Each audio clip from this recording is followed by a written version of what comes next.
We are here with Grammy-nominated songwriter, singer, actor, producer. The list literally goes on. Lisa Yaro, thank you so much for joining us today. Hi, thank you for having me today. It's an honor. Well, we're so excited to get to chat about so many different things because you dabble in so many different arts. Yeah. I guess to get started, let's kick it off with talking about your music. Okay. You most recently released your latest single titled Biko, and it was amazing. There are so many different elements to it. As I was watching the music video, I'm getting vibes of jazz, swing, afrobeat. What inspired all of these different elements to come together into one song? For those that don't know, I'm Nigerian, born and partly raised. So that was a huge influence in my growing up, being partly raised in Nigeria and then growing up the rest of my life out here in the States. It kind of was a blend of both worlds. So paying homage to, my roots, my Afrobeat side, so say, and then, mixing that with something modern, contemporary, with a little jazz, something that people here in the States can relate to as well. Because Afrobeats is huge where I'm from, but I think it's slowly starting to pick up here in the States.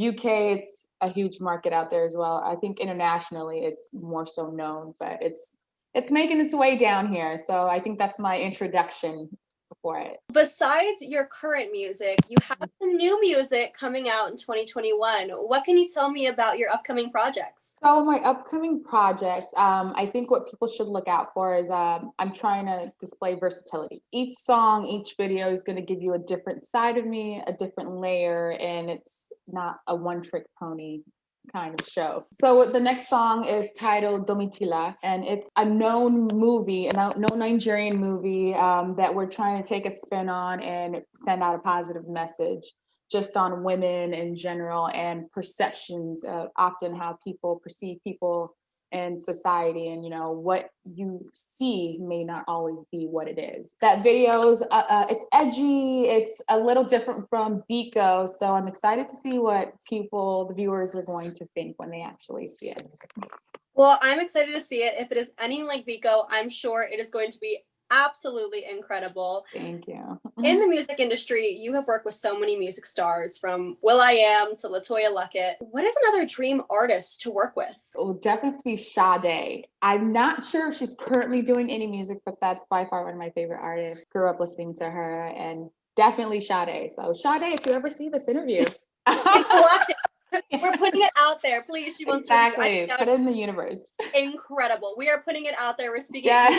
That would be amazing. Switching gears a little bit from music to film, a little birdie told us you're going to be the lead in a feature film in 2021. Give us some details on this upcoming film. So I can't give too much details. It's a woman empowerment film. There are a lot of amazing A-list actors that are in it that I was just blessed to work alongside of, get to know. We filmed in a small town. It's a powerful message that it's conveying. So it's definitely a film that I would recommend everyone go watch once it's released. Hopefully sometime this year, early this year, we're going to get official press release, so then I will be able to say the cat's on the bag. Yeah. Yes, but I'm very excited about it. Sounds incredible. And you have worked with A-list celebrities before in the acting realm. You've worked with Will Smith, Adam Sandler. What's your favorite genre of film to work in? Because they're pretty diverse. I would have to say comedy. I love drama and action, but comedy, it's just such a good time on set. It's one big laugh fest. So definitely comedy. I remember a film I did called Something Like a Business. It was the first film I started getting into, and it was a comedy film starring Kevin Hart, and it was just a blast on set. So definitely comedy, yeah. You really worked your way from the ground up into the industry. You really made a name for yourself without any connections coming in. We're sitting in on free music sessions and things like that just to kind of get acclimated into the industry. What advice would you give for someone who's trying to get into the industry without any prior connections? So my advice for those who are trying to pursue music and sometimes feel discouraged, not having the right connections, just keep going for it. Try to get in as many rooms as you can. Keep emailing people.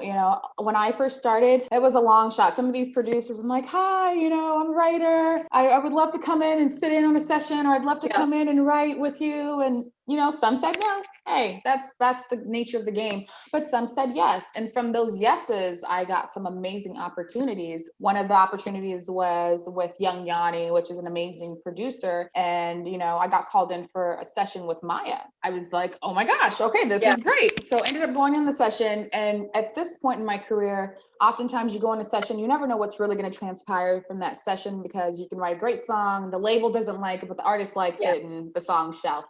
So with Maya, she had more free range to do what she wanted, because she's an independent artist and she basically runs her company, which is amazing. Right. So went in, did some records with her, and then that album actually was nominated for a Grammy. So we were like, wow, look at God. It's crazy how things happen. Congratulations for that nomination. Thank you. Is absolutely incredible. Let's talk about that Grammy nomination a little bit, because what an incredible milestone. Walk me through when you found out that you were nominated for a Grammy for writing on Maya's 2016 album. So I woke up to a lot of text messages saying congratulations, and I was so confused. I'm like, for what? And then the producer Young Yanni sent me a message and was like, congrats, Grammy nom. I'm like, Grammy nom for what? Like, what are you talking about? And then he said, Maya's album. And I was like, get out. Are you kidding me? So it was a surreal feeling, because I always have a list of accomplishments and goals I want to attain. And that was on the list, but I'll tell you, I thought I was going to knock off some of the other things before I got there, but things happen on God's time. So I was very appreciative of that. And it was a surreal moment, but it was amazing. What an amazing experience to get to have underneath your belt throughout your career, your wonderful career of so many different diverse things. What were the opportunities that you received after becoming nominated for a Grammy? Did that open any more doors for you in the industry? Definitely. Having that on your, on your title is definitely something that's an eye opener to people. I definitely got a lot of invites for sessions. I got a lot of different opportunities, doors opening. So I will definitely say that has helped largely. And I think from that, I took that and said, well, okay, I accomplished a huge milestone that, I didn't think I would and people don't understand that 10 years is like a year in our world, so putting in work for such a long time, people often think that it's an overnight process, and it's not. So accomplishing that, I said, okay, well, let me switch gears and go on to the next level now that I have more opportunities to do so. So I started pursuing my own music. I think that well-deserved. It opened so many doors, because you are talented in so many different aspects. Thank you. It's 110% well-deserved. Speaking of different aspects and maybe dabbling into a different gear, when you started, you found your love for performing through theater. So I have to ask, would you ever consider doing Broadway? I just had this conversation with one of my best friends. I was a part of a Broadway company when I was younger. So I have done that. But as far as within my career now, I'm definitely open to it. So I would say I'm not opposed to it. Yes, it's all about manifestation. Right. I feel like if your best friend brought it up and I'm bringing it up, this might be a sign. Confirmation. There might be a Broadway show in your future. Yes. I receive it with open arms. Yes. Not only do we talk about Broadway, producing, acting, singing, but you also have an extremely successful YouTube channel. Yes. And on your YouTube channel, you not only post your music videos, but you also produce original content from the perspective of a Nigerian American immigrant and entertainer. Talk to me about your YouTube and what the inspiration is for the content. So with my YouTube, I started to take it seriously as far as last year, especially with the whole pandemic and everything going on. I wanted to use that as a way to bring laughter to a lot of people who are currently going through difficult situations. Everyone's not fortunate enough to say that, the pandemic did not affect them as much as it did the next person. So I definitely wanted to take that moment and utilize my YouTube channel to bring comfort, even if it's 10 minutes of laughter to forget about the rest of your day. That was the goal of my YouTube channel. Taking from, the comedians that I love the most, like Lucille Ball is one of my favorite comedians. So I definitely try to incorporate like quirky, comedic sketches into that. I'm not afraid to be silly. Right. course. Well, touching on all the different genres of art that we have covered, from acting, modeling, singing, YouTube, are there any other projects in 2021 that we can expect that we maybe didn't touch on today? You know what? With the whole modeling thing, I am more receptive and open to it. Before, I wasn't as much. I think 2020 has taught me to embrace change and to embrace new experiences.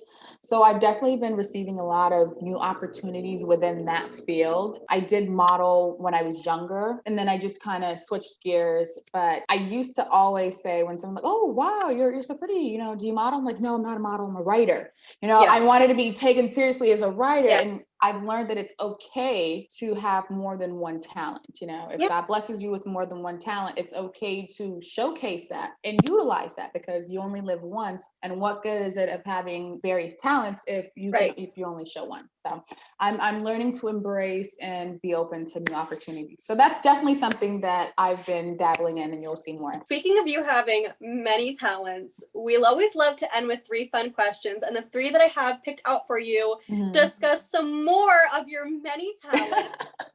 You actually went to college for volleyball. So tell me, do you ever still play? Can we ever catch you out on a court? What's that like?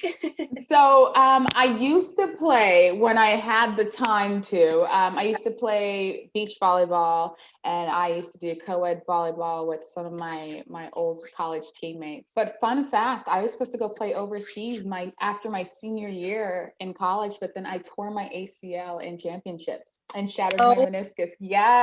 So that's how that career ended. That's what forced me to focus on my writing, focus on my music, and pursue that. So if that didn't happen, I wouldn't be where I am today. So I always take things and say things happen for a reason. And it obviously was a sign for you to embark on this wonderful career that you have now. A very painful sign, I'm sure. I'm sure that didn't feel great, but a sign at that. My next question for you, I see on your Instagram, we noticed you have a highlight reel of some of your cooking. So what is your favorite meal to make? So my favorite meal to make is a Nigerian dish called fufu and egusi. Have you ever had Nigerian food? I don't think so. And you know what? You have to try Pretty well versed in different cultures, but I don't think I've ever had Nigerian food, so I'm very interested to find out and maybe try. I don't know if I can cook it because I'm not really that good in the kitchen, but maybe I'll try. No, once this pandemic is over, you have an invite. I will definitely make you some Nigerian food. One of my favorite Nigerian snacks is called suya. So it's more like a meat skewer with some African spices on it. That sounds yummy, like a kebab almost. Yes, exactly. Yeah, just that sounds delicious. Picked up kebab. Well, I will definitely take you up on that offer post-quarantine, because when I was looking at your highlight reel, all your cooking looks incredible. Oh, thank you. And another thing that I saw on your social media, our last question for today, you're also into fitness. Yes. So my question is, what are maybe 2 to 3 of your favorite at-home workouts during this quarantine time to stay fit? I would have to say I love doing abs. I have a medicine ball, so I try to do 1,000 a day. So I break it up to 500, right? I break it up to 500 in the morning and then 500 in the evening. Oftentimes I'll play music or, turn on a show I'm trying to catch up on and just kind of zone out. So I like doing the abs. And then I also like doing yoga. I definitely started kicking back up my yoga in the mornings. So abs and yoga. You are a woman of so many talents: chef, sporty volleyball player. She does fitness, acting. It's incredible. Thank you so much for taking the time to sit and chat with us about all of your amazing projects coming out within this year. I appreciate it. I had fun. Thank you so much. Thank you. Have a great day.